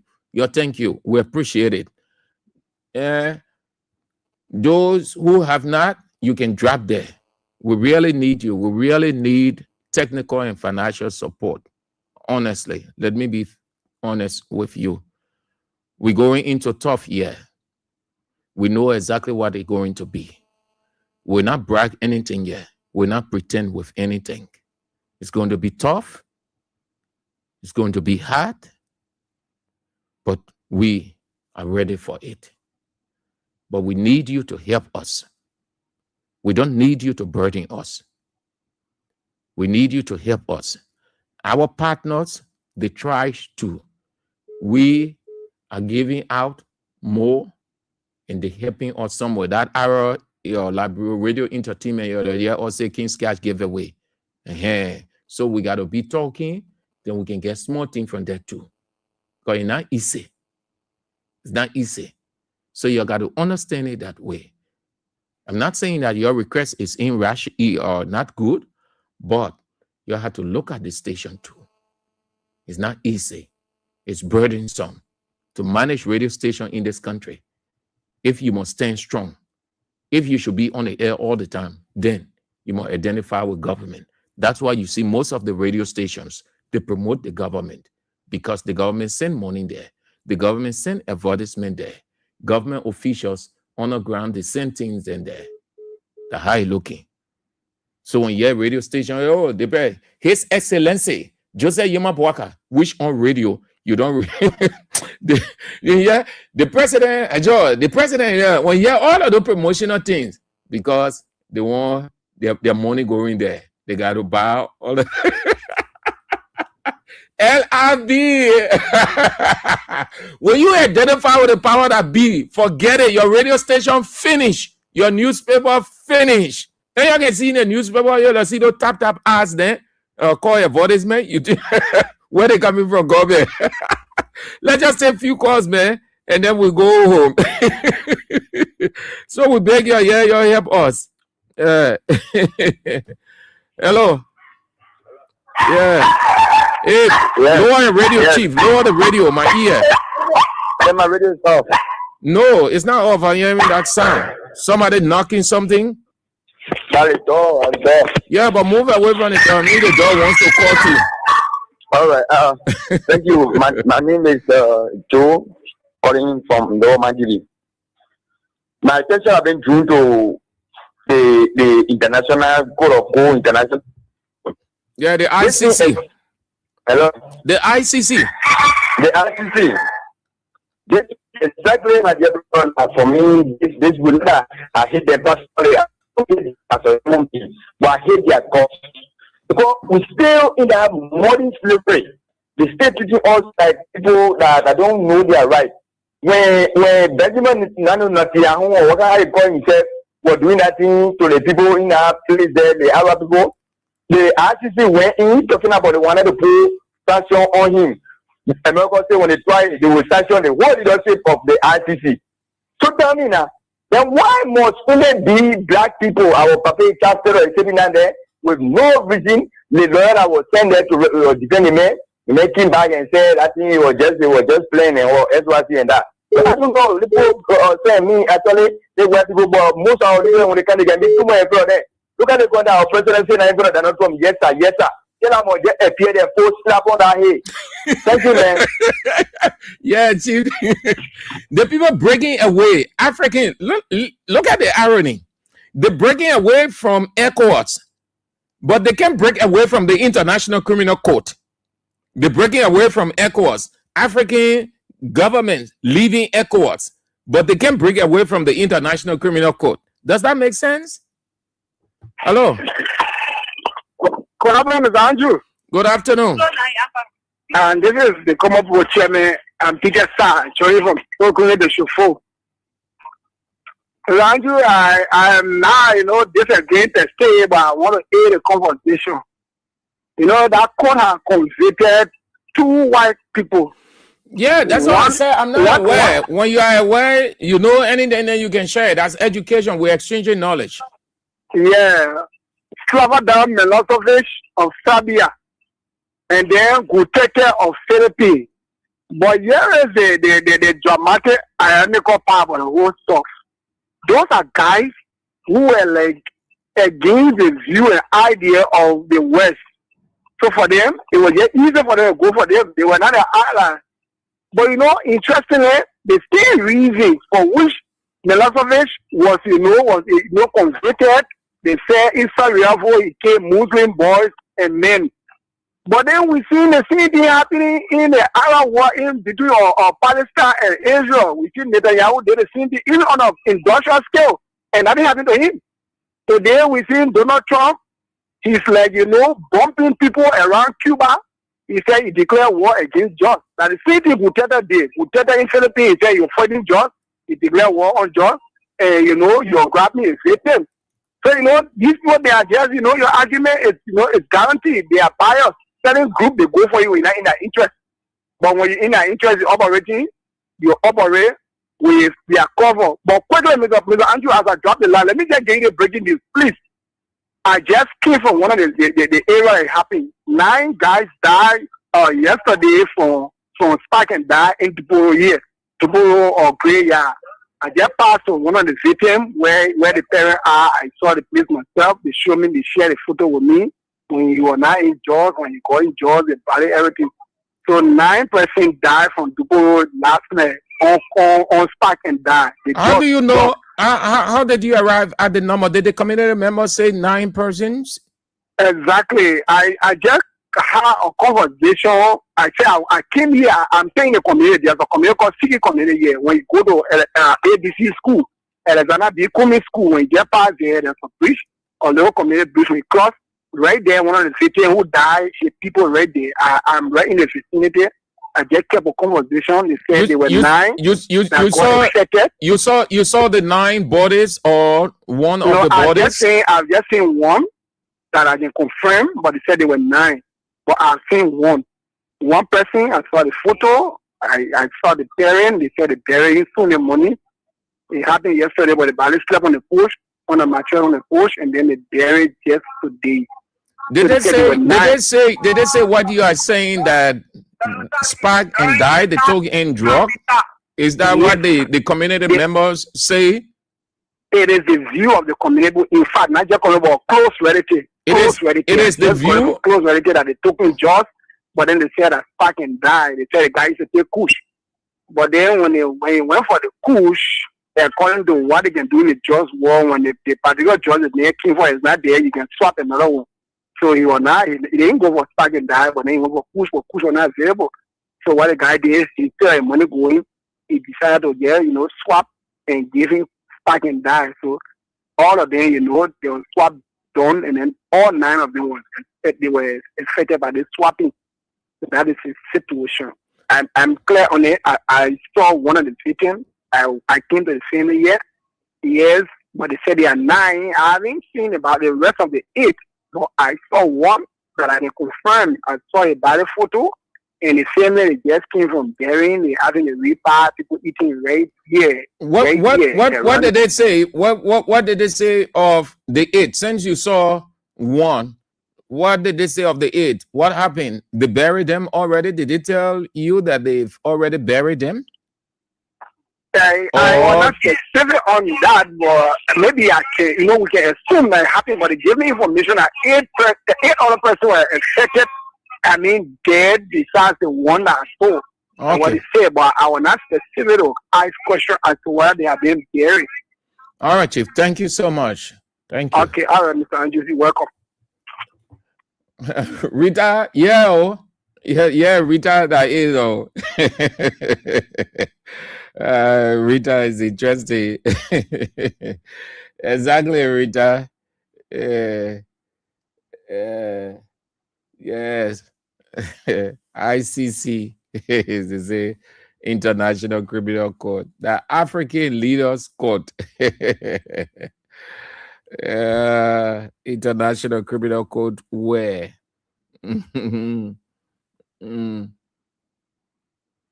International Criminal Court. Let's go this way.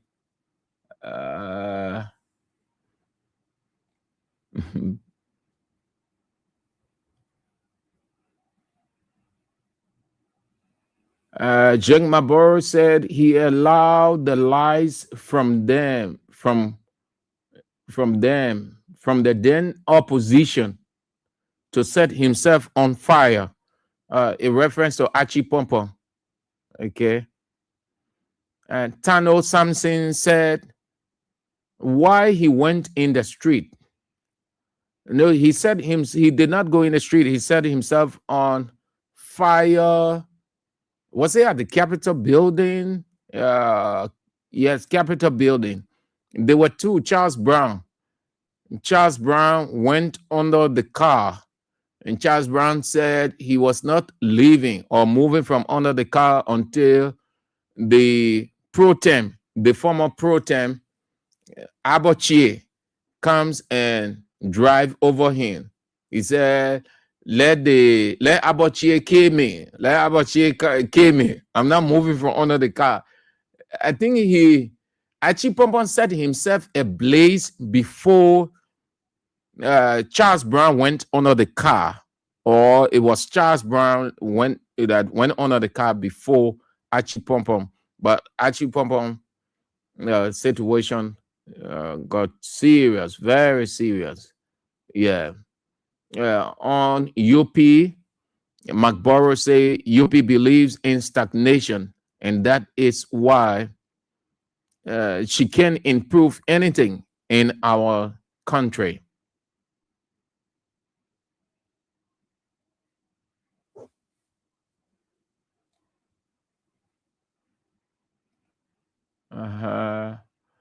Philip Tokwa said Russia and Israel out there committing horrific acts against humanity, but the ICC would never talk about it.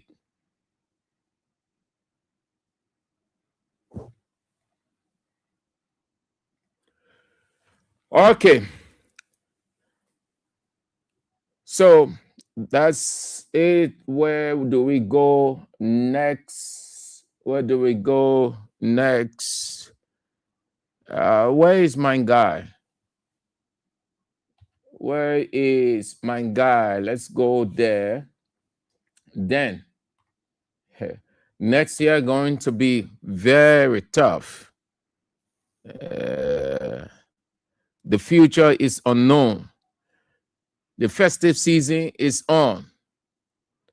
Kotu Brown and the Liberal Council of Churches Secretary General Christopher Toole said the government should not grant the December 7th protest because it is the festive season and people had to go about their business. It's time for love. It's time for this. It's time for everything. So, men of God, this festive season, the same way, since, because by your argument, Bishop Kotu Brown and Christopher Toole, the protest was going to desecrate the atmosphere. So the protest went ahead, nothing happened, even though the police tried satisfying you, but they can't prove it. The festive season is on now.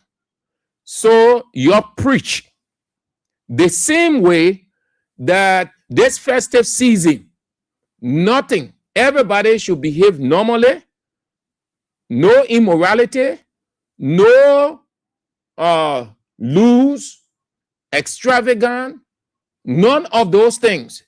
That's the gospel you should be preaching right now, because you said by your argument, by logical reasoning, if the people protested that festive season, it will desecrate the atmosphere. The atmosphere is clean. So this festive season now, there should be no immorality, no individual and institutional protests in church, out of church, in houses. No, none of those things should happen.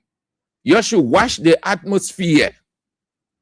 Your Southerner, you know that every festive season, all kinds of deadly things take place. Then you're concerned about Christmas? Christmas ain't no national holiday biblically. It was Constantine. Just took that day. You think God's too bad? You think God know why he kept the date of his son's birth? You think God know?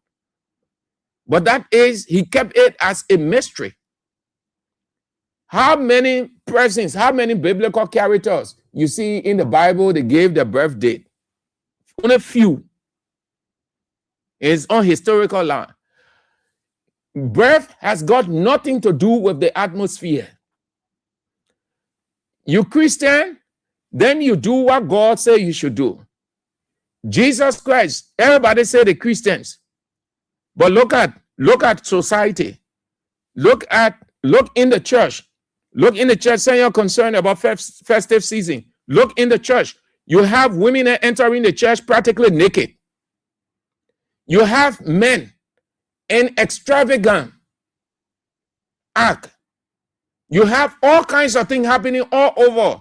Bishop Kotu Brown and Christopher Toe. You guys are the ones, because you're trying to portray it like Christmas, December is the holiest time. Every day is Christmas. Instead of portraying or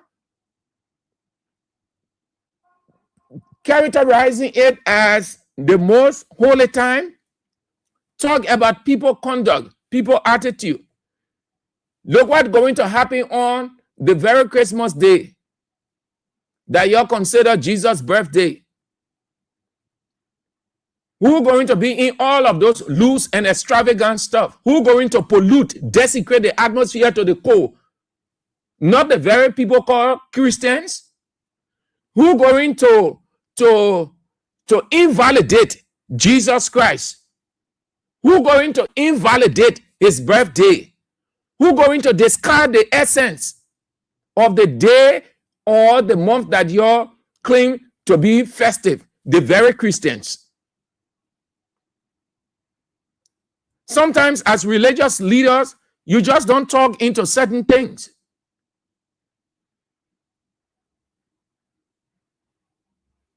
You got people, no reason why. I can see why the Minister of Information said that your church can move from Broadway, being there for rack of ages. What they call no evangelism. Then he said the Methodist Church, the Baptist Church, the evangelizing, which is a blatant lie. All of them just sit in one place.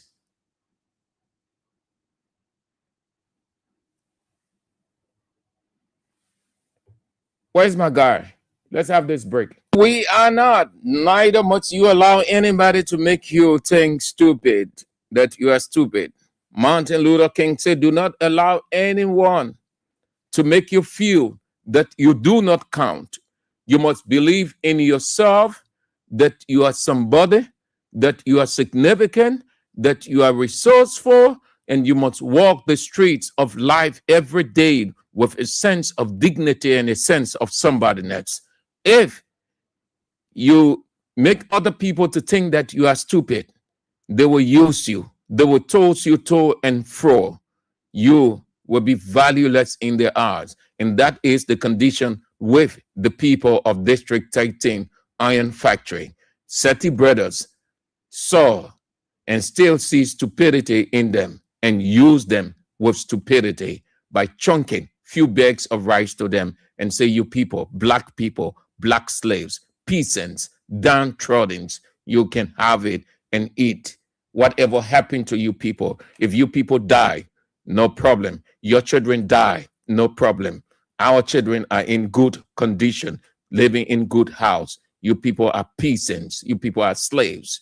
That's what Seti brothers were saying. Don't allow anybody to make you feel stupid. Burning Spear, they think we are stupid, but we are not stupid. No. All right, let's go home this way.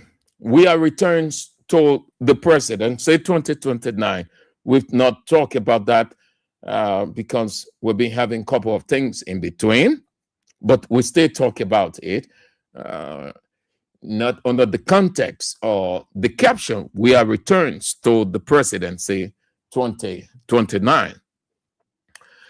The president gave a nation media address on Friday, and it was said by some that he mentioned we. It was said, though we didn't listen, I didn't get that, but some say that he said it. And one of the newspapers carry it today. The New Republic newspaper carry it as its headline. The executive mansion didn't debunk it to say it is a lie. The president didn't mention, but that's it. Here is the statement. Well, I can say we won't come back to power because it borders on how we solve the Liberian people problems. He's loved, he's popular, and has global connection. Let's assume that Boakai, or we agree. Let's agree that Boakai did not say it. Doesn't it speak to the reality? Does Boakai need to say it? He doesn't need to say it. It is the reality that we is loved. We is popular. We has global connection. We isn't unknown. What Boakai says it, he doesn't say it. It is the reality. So Boakai don't need to say it. If he said it, he was just alluding or acknowledging existing reality. If Boakai made a statement,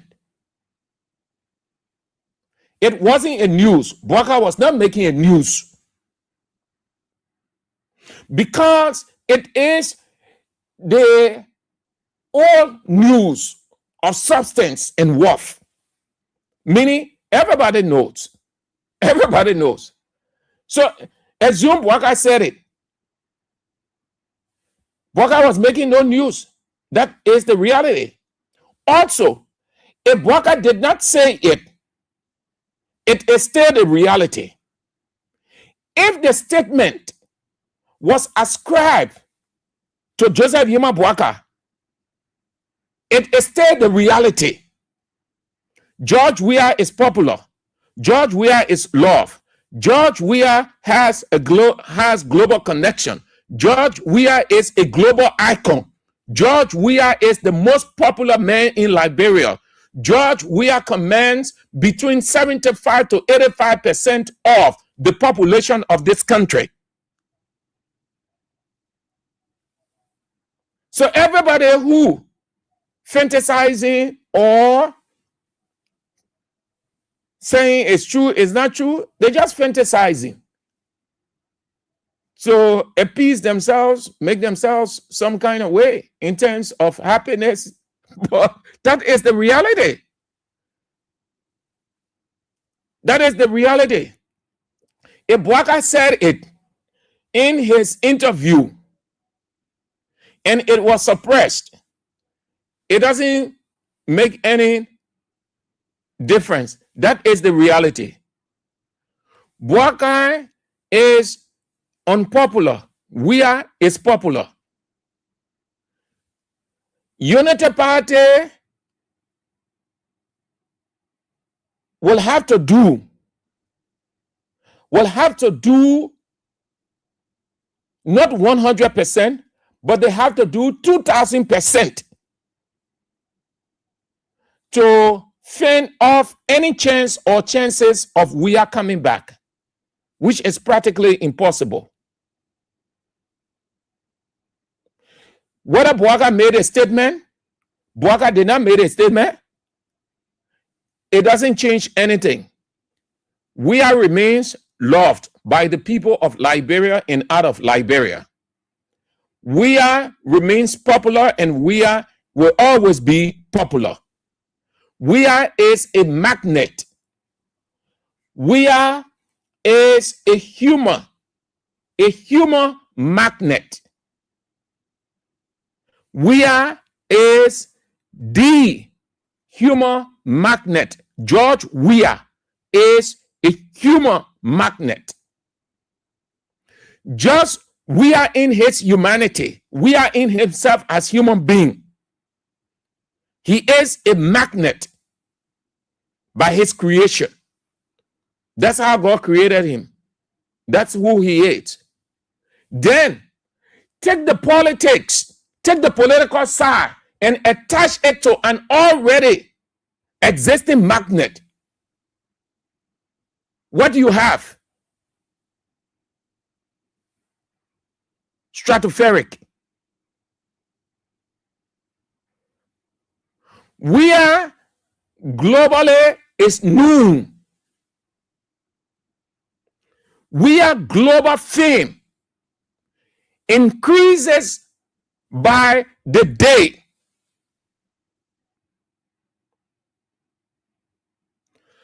Bwaga made a statement. He made a statement that just the reality. So no need for that discussion. If Bwaga made the statement, he did not make news. You make news. News means unusual, unprecedented, unheard. That's what news is. News simply means new thing. That's what news is. Something that people not expecting, it happened. Something that happened suddenly. Something that comes out unusual. That's what news is. When the people know, in news again. So we are is not a news. We are is the usual. Nobody needs to say we are is popular.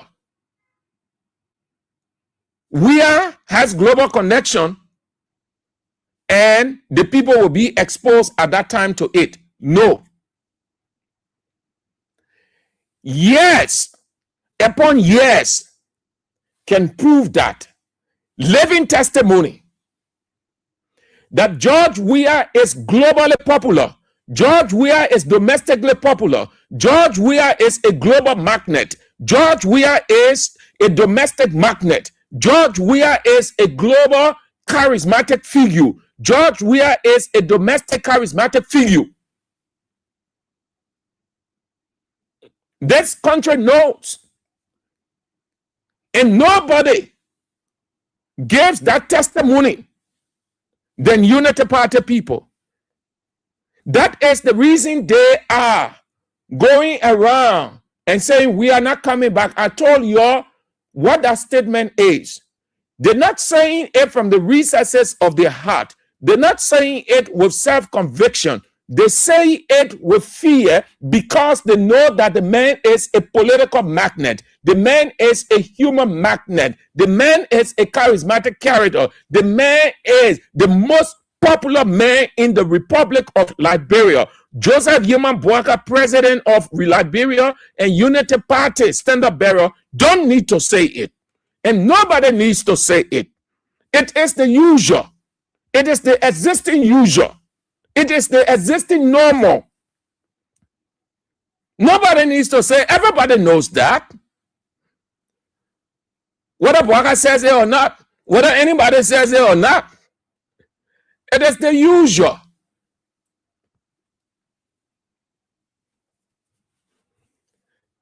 And if Boakai said it, specifically to this line, if these are the words of President Joseph Yeman Boakai, I can say we won't come back to power.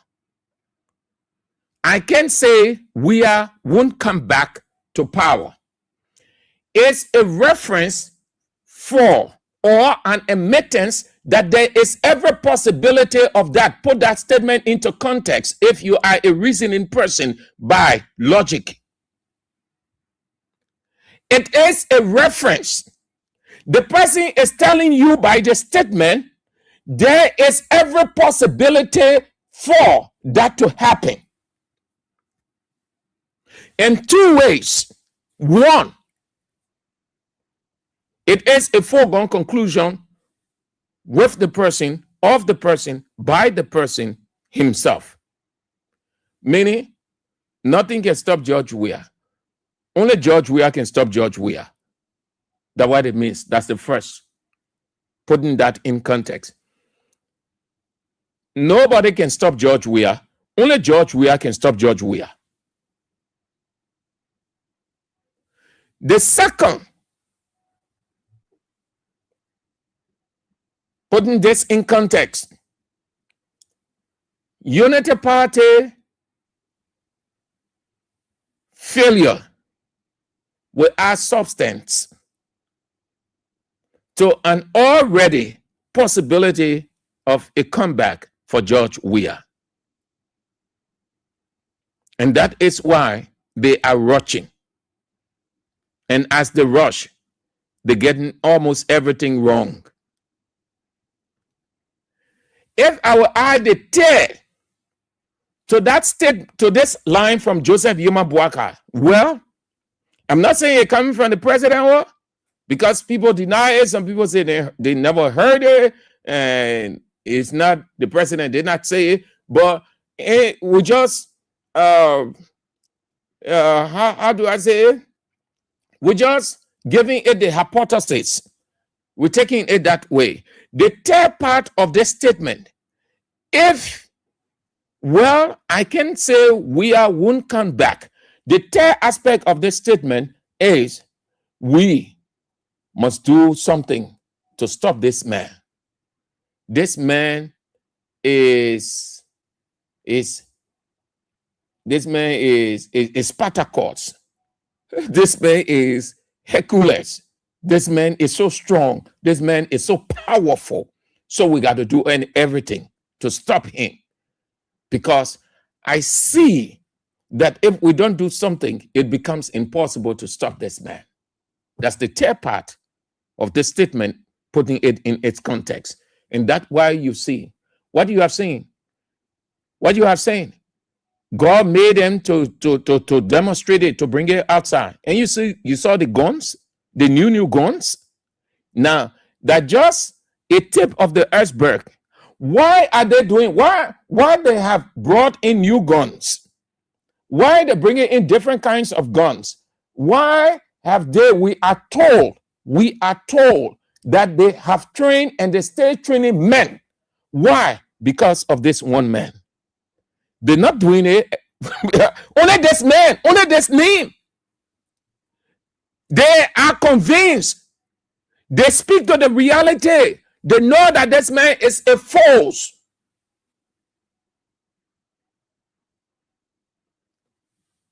Then you have the next one from, well, I can say Weah won't come back to power. Meaning there's every possibility for that. That Weah is coming back. It is an admittance, it is confirmation, it is affirmation. This statement, assume that it is from another person, it still means the same thing. If it came from Boakai, it still means the same thing. Well, I can say Weah won't come back. The expression, I can say Weah won't come back, is an expression for it's possible that this man can come back. It's different from saying, well, I can say that Weah is not coming back. The two statements are not the same. If, as it is attributed to the president, if he had said, well, I can say Weah is not coming back, then he's been definitively sure and certain within himself. Say that will lead question, but for discussion's sake, we're taking it that way. The statement before us, well, I can say we won't come back, meaning there is every possibility for we are coming back. That's what the statement is all about. The person, the writer or the speaker is telling you that I'm not sure. One. Two, we don't have the might to stop him. Three, we don't know whether we are making significant strides. Four, I am not convinced that we have the ability to convince the people because the mind have already been made up for this man. And you find that last expression in the word love, as the statement is attributed to him. When the people love the person lives in their mind. They take the person everywhere they go, just as we put on clothes every day and come out. George Weah lives within the people. A person who is loved by the people, meaning they put their image, they put the image of that person in their mind and they carry that person anywhere and everywhere. They program themselves that nothing and nobody can decode the mind of that person. That's what love is. And you see that. Now, if you have not understood love, and you need a definition for love, if you are a lecturer in whatever the field, then you look at George Weah and his followers. That gives you a real convincing picture. You know how to explain love. They live in him. Sorry, he lives in them. He lives in them. They live him. They talk him. They sleep him. They eat him. They everything him. The name George Weah for them is everything their lives. That we are for them important than food, important than anything, life advancement. That if they are hungry and they just hear the name George Weah or they hear George Weah speak, their stomach fill. They are excited and motivated. That's love. And this cuts across the entire world. So Ebuaka made that statement. I do not know. I didn't listen to it. I heard people talk about it. I saw some discussions on social media, but I didn't read deep into that. This morning, when the newspapers came in, I saw the New Republic carrying it as its headline. So I just said to myself that it doesn't make any difference. It is not a news. It is not the unusual. It is the normal. Buaka makes the statement. He doesn't make it, or we are still we are. We are has never changed in terms of personality. His popularity has not dwindled. We are popularity and fame and likeness and love by the people of Liberia increases by the day, and this makes Unity Party people uncomfortable. They know that he is a political heavyweight. He is a mighty individual, a mighty man, and don't get confused. You can use the word mighty on a person. The word mighty is same as charismatic, is same as a person who knows how to walk his way through with his people, can governize his people, can speak to his people, just like the headquarters. When they broke it down, he spoke from wherever he was, and everybody listened to him. That's charismatism. The people trust, the people love, the people cared about him. So nothing there is a news. Nothing in that statement that they ascribed to Joseph Yeman Boakai is a news. It's just a reality. Boakai was not making news. If Boakai said it, he did not make news. There was nothing unusual. Assume that Boakai said it, he wouldn't have said it. No, assume that Boakai said it. I would think that he wouldn't have said it. It was no need, because that's who the man is. That's who the man is. You cannot introduce a usual character. It will make no impact on the people because the people already know. You want to introduce an unknown person so that he or she will be known by the people. Simple as that. We are returning to the presidency 2029. If Boakai, the president of the Republic of Liberia and Unity Party standard bearer, said that, then everyone who have clothed themselves with this statement, we are not coming back, have to take it off. If Boakai said it, if Boakai made this statement in his interview, if he said this, well, I can say we won't come back to power because it borders on how we solve the Liberian people problems. He's loved, he's popular, and has global connections. Then all those who have always said we are not coming back has to stop, because Boakai has cut it off from their mouths that it doesn't make sense. The argument that we are not coming back, you always say it doesn't make sense. If truly Boakai made this statement, then he's telling Pia, he's telling the rest of the people, or he told them, yes, it doesn't make sense because no one can stop it. That's the future. Another thing, then we go about the statement. If Boakai said it, if Boakai truly made a statement, then the first time